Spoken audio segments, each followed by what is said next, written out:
मेरे हिंदू बच्चों, जब इस उम्र में, मैं 55 साल की उम्र में, 54 साल की उम्र में यति नरसिम्हानंद जी आवाज उठा सकते हैं, तो आपको हमारी आवाज बनना पड़ेगा, हमारा बाजू बनना पड़ेगा, हमारा हाथ बनना पड़ेगा।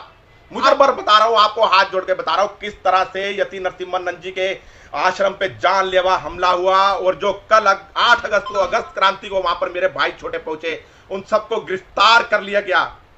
तो मेरे भाइयों, मैं आपसे कह रहा हूं, प्लीज इस वीडियो को अपलोड कर लो और ज्यादा से ज्यादा वायरल करो।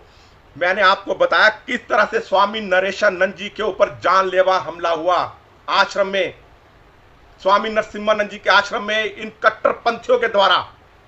इन जिहादियों की इतनी हिम्मत बढ़ गया कि रात के 3:30 बजे दीवार फांदते हैं, जहां यूपी पुलिस लगी हुई है, निजी सुरक्षा गार्ड लगे हुए हैं, लेकिन बाहर सोए एक सन्यासियों को यति नरसिम्हानंद जी समझकर उन पे जानलेवा चाकू से हमला हुआ। मैं वो वीडियो आपको नहीं दिखा सकता क्योंकि वो सेंसिटिव वीडियो है, फिर ये कह के मेरी वीडियो को डिलीट कर दिया जाएगा। वीडियो को शेयर करते चले जाए, शेयर करते चले जाए। दूसरी तरफ मेरे 6 भाइयों को, विनोद आजाद जी को, प्रीत भाई को, दीपक हिंदू को, विनीत क्रांति को और दीपक सिंह को, और एक मेरा भाई है जिसको मानेसर से गिरफ्तार किया गया है। उनकी गलती यह है कि वो देशभक्त है, हिंदुत्ववादी है, उनको इसलिए गिरफ्तार किया गया।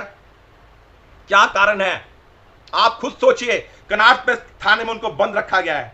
उन पर यह इल्जाम है अल्पसंख्यक आयोग के द्वारा कि इन्होंने एक सांप्रदाय विशेष के को गालियां दी हैं। बोला गया है जब हिंदुओं को ये दिन रात गालियां देते हैं, बद्रीनाथ मंदिर को बदरुद्दीन का मजार बताने वाले को कुछ नहीं कहा जाता, खाबली एक माफी देकर छोड़ दिया जाता है। हमारी आस्था पे तब कुठाराघात नहीं होता।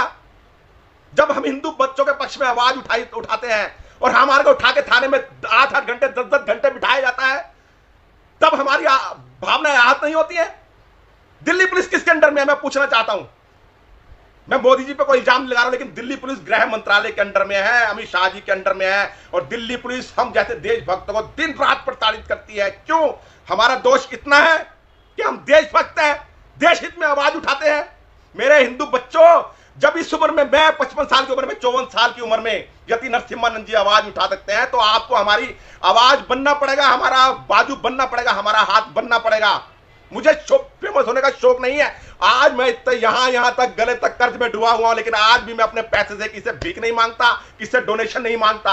हर जगह पहुंचता हूं जहां किसी बच्चे के साथ लव जिहाद होता है, जहां किसी बच्ची के साथ रेप होता है, धर्मांतरण होता है, वहां की थाने की पुलिस उल्टा उनको बंद करने के बजाय हमें तंग करती है, हमें डराती है कि आप सांप्रदायिकता फैला रहे हो।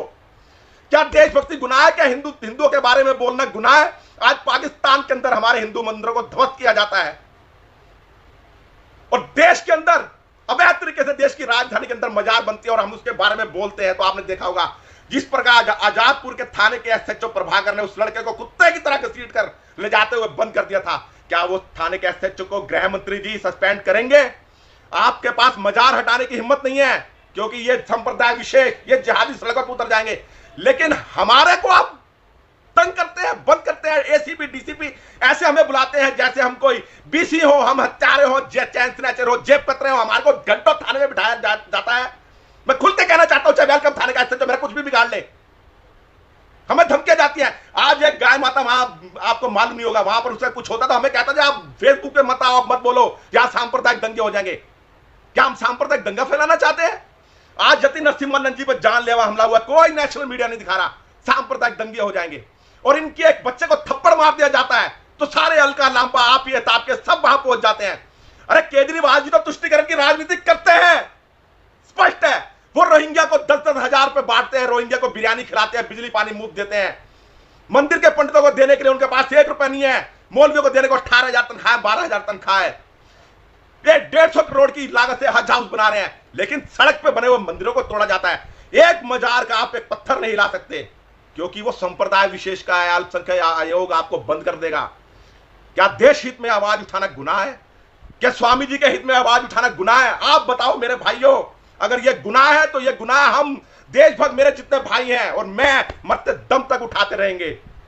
आपको हमारी आवाज बननी है, नहीं तो जिस तरह से आज यति नरसिम्हानंद जी के आश्रम पे हमला हुआ, एक दिन आपकी बारी भी आएगी। जो सेकुलर हिंदू है ना, मैं कई मेरे दोस्त है सेकुलर हिंदू का हमें पाठ पढ़ाते हैं, वो कहते हैं मान लीजिए आज अगर वो बच्चे वहां पर जो नारे लगाने वाले वो गुनाहगार है ना, तो सबसे पहले जिसने कुरान में ये आयतें लिखी ना के मुशरी को मारने से जन्नत मिलती है, यानी मूर्ति पूजक को मारने से। तो सबसे पहले उस व्यक्ति को गिरफ्तार किया जाए जिसने ये लिखा है काफिरों की औरतों से बलात्कार करोगे, उनके धन को आपस में बांट लोगे, औरतों को बांट लोगे तो आपको जन्नत नसीब होगे।